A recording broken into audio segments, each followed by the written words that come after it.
오늘 하나님께서 우리에게 주시는 말씀은 에스겔서 17장 1절부터 10절 말씀입니다. 오늘 말씀은 하나님께서 에스겔에게 수수께끼와 비유를 선포하게 하십니다. 여러분, 우리가 하나님의 말씀을 읽다 보면 또 설교를 준비하고 선포하다 보면 아주 어려운 일들을 경험하게 되는데, 그 중에 하나가 무엇인가 하면 어려운 본문을 대할 때입니다. 피하고 싶은 본문들이 있고 어려운 본문들이 있어서 이것이 무슨 뜻인지 알기 위해서 많은 책도 봐야 되고 또 연구도 해야 되는 그런 일들이 있는 것이죠. 그래서 아마 여러분들께서도 특별히 이런 에스겔서 말씀 가지고는 많이 설교하는 것을 들어보지를 못하셨을 겁니다. 왜냐하면 어려운 본문으로 계속해서 보는 것이 쉽지 않기 때문에 그렇습니다. 그러나 이것이 우리의 영적인 체질을 강하게 만들어준다는 사실을 또한 기억해야 됩니다. 예를 들어서 욥기 말씀도 처음부터 끝까지 다 본다면 참 쉽지 않습니다. 계속해서 고난과 환난이 오기 때문에 그렇죠. 그 말씀으로 몇 달을 묵상하는 것은 쉽지 않은 일입니다. 그러나 그렇게 할 때에 우리의 영적인 근육이 단련된다는 사실을 우리는 기억할 필요가 있습니다. 특별히 비유와 환상을 말씀하실 경우에는 더 어려운 일들이 많습니다. 그래서 억지로 푸는 것은 아닙니다만은 하나님의 말씀이 어떤 뜻인지를 잘 알고 우리가 그 뜻을 헤아려 보기 위해 최선의 노력을 하는 것은 무엇보다도 중요합니다. 오늘 하나님께서 에스겔에게 이 에스겔 17장을 통하여서 비유와 수수께끼를 말씀하게 하시는데, 이것은 예루살렘과 유다의 운명에 대한 말씀입니다. 비유는 바벨론 왕 느부갓네살과 연관이 되어 있는데, 우리 1절, 2절 말씀 같이 읽도록 하겠습니다. 시작. 여호와의 말씀이 내게 임하여 이르시되, 인자야, 너는 이스라엘 족속에게 수수께끼와 비유를 말하라. 여러분, 하나님께서 수수께끼와 비유를 말하라고 하십니다. 하나님께서 오늘 이렇게 수수께끼와 비유를 통해서 알려주시는 내용은 이스라엘 백성들이 느부갓네살 왕에 의해서 침공을 당하고 멸망을 당하고 나라를 빼앗기게 되어 옮김을 당하게 되는 그 가운데서 하나님을 의지하지 않은 이스라엘 백성들이 겪게 되는 비참함에 대해 설명을 하고 계시는 것입니다. 이렇게 보여주시는 이유는 무엇인가 하면 누구를 의지해야 되는지를 알려주시기 위함이에요. 느부갓네살 왕을 의지하지 말라는 것입니다.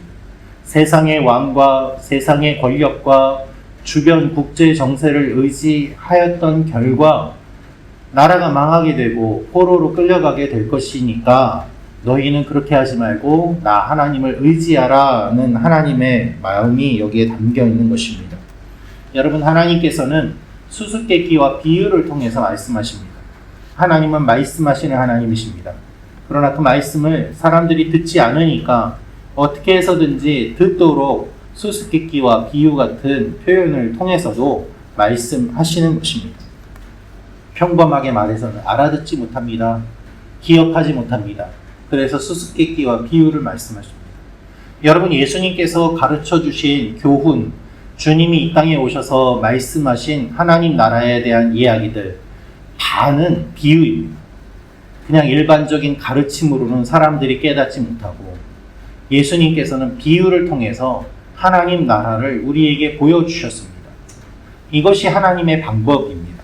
어떻게 해서든지 알아들을 수 있도록, 어떻게 해서든지 하나님의 말씀에 귀를 기울이도록 하나님은 다양하게 말씀하시는데, 문제는 우리가 이것에 귀를 기울이지 않는다는 것입니다. 하나님은 들려주시기 위해서 열심히 노력하시는데 우리는 들으려고 노력을 하지 않고 그저 아무것도 안 하는 가운데 하나님이 계시다면 나에게 보여주시오 라면서 교만하고 건방진 태도를 취할 때가 많이 있다는 것입니다. 여러분, 하나님은 우리에게 말씀하시는 하나님이십니다. 오늘도 하나님은 하나님의 마음을 우리에게 알려주기 원하십니다. 그래서 우리를 이 새벽에 보내주신 것입니다. 이 새벽에 불러주신 이유는 우리가 기도를 통해서 주님을 만나고 말씀을 통하여서 하나님의 마음을 알게 하기 위함입니다. 오늘 하나님이 여러분 개개인에게 주님의 마음을 알려주실 것입니다. 그 마음을 잘 기억하며 주님의 마음을 알아가는 이 아침의 기도 시간이 되시기를 주님의 이름으로 축원합니다. 두 번째로 알 수 있는 것은 주님께서 독수리 비유를 말씀하십니다. 오늘 비유 보면 독수리와 포도나무가 등장을 합니다. 17장 3절 말씀 같이 읽겠습니다. 시작. 여호와께서 이같이 말씀하여 이르시되 색깔이 화려하고 날개가 크고 깃이 길고 털이 숱한 큰 독수리가 레바논에 이르러 백향목 높은 가지를 꺾되.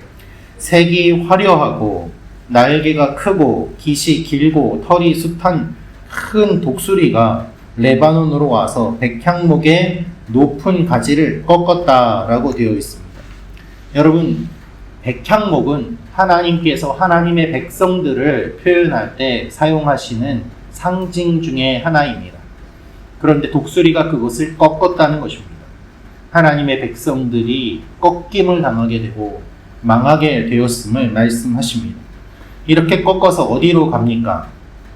연한 가지 끝을 꺾어가지고 장사하는 땅에 이르러 상인의 성읍에 두었습니다.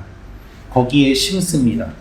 백향목의 높은 가지가 꺾어지고, 즉 그들의 교만이 꺾어지고 그들이 어디로 가게 되는가? 다른 곳으로 옮겨지게 되는데, 이 독수리가 백향목이 아닌 포도나무를 심게 됩니다. 이상하지요? 백향목을 꺾어서 옥토에 심었는데 큰 물가에 퍼지면서 그것이 포도나무가 되었다고 합니다. 백향목을 심었으면 백향목이 되어야 되는데 백향목을 심었는데 포도나무가 되었다라고 표현하고 있습니다.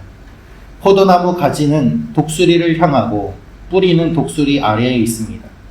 포도나무도 하나님이 이스라엘 백성들을 상징하는 표현으로 사용하셨습니다마는 화려했던 백향목이 없어지고 이제는 초라한 포도나무가 되었는데, 그 포도나무가 독수리의 발 아래에 있어서 위로 뻗어나가지 못하고 독수리의 지배를 받고 있음을 상징과 비유를 통해서 주님이 말씀하고 계시는 것입니다.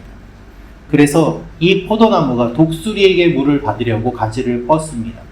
하나님에게서 받는 것이 아니라 느부갓네살 왕, 이방 왕에게 먹을 것을 먹으려고 그렇게 간구하는 모습을 상징으로 표현하고 있습니다. 하나님께서 이렇게 말씀하시는 것을 통하여서 구약 성경에 주님이 백향목도 포도나무도 말씀하셨으니 이것을 듣는 사람들은 이 내용이 어떠한 내용인지를 잘 알 수 있게 되었던 것입니다. 이 포도나무는 느부갓네살이 여호야긴 대신에 세운 시드기야 왕과 그 남은 백성들을 상징합니다. 시드기야는 느부갓네살을 배신하고 하나님과의 언약을 어깁니다. 그 결과 비참해집니다. 하나님이 말씀하시는 것은 다 의미가 있습니다.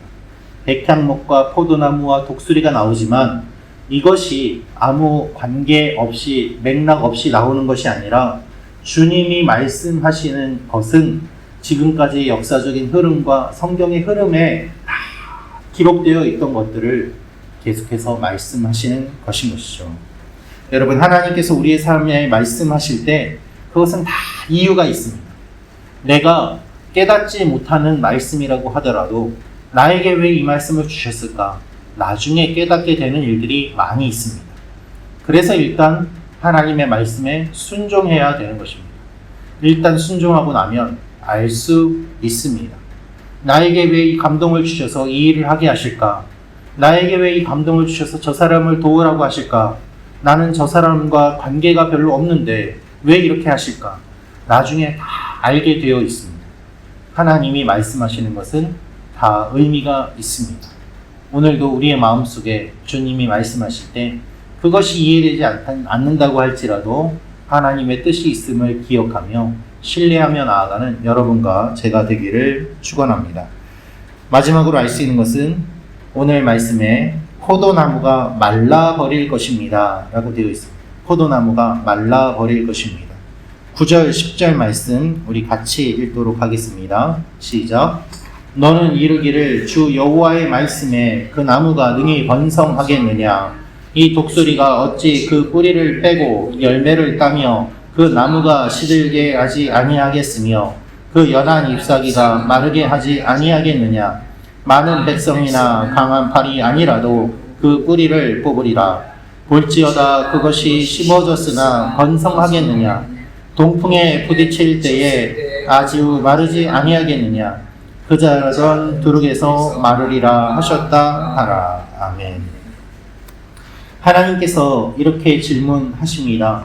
볼지어다 그것이 심어졌으나 번성하겠느냐.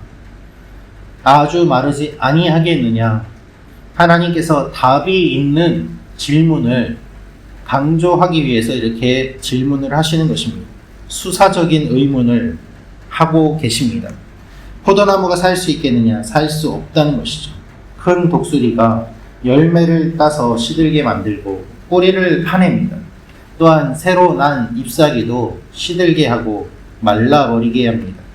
이 포도나무는 어떠한 생명도 품을 수 없는 상태에 이르게 되는 것입니다. 말라버렸기 때문에 조금만 힘을 주어도 뽑혀 나오게 됩니다. 이방 땅에 정착하게 된 이스라엘 백성들이 포로로 잡혀가서 살게 되더라도 거기에서 뿌리 내리지 못하고 흩어지게 되고 생명이 없이 힘없이 쓰러질 것을 주님이 먼저 말씀하고 계시는 것입니다. 하나님께서는 이 포도나무가 말라버릴 것을 말씀하시면서 생명의 근원이신 하나님께 우리가 나아가야 됨을 말씀하십니다. 여러분, 말라버린 식물은 금방 뽑아낼 수 있습니다. 별로 힘들이지 않고서도 쓰러뜨릴 수 있습니다. 그러나 생명력이 있는 나무는 땅속 깊이 뿌리를 내리기 때문에 그것을 뽑아내는 것이 쉽지 않습니다. 우리가 하나님 앞에 뿌리를 내리는 신앙이 되기를 축원합니다. 복 있는 사람은 시절을 쫓아 열매를 맺고 시냇가에 심기운 나무처럼 뿌리를 내리고 풍성하게 살아갑니다.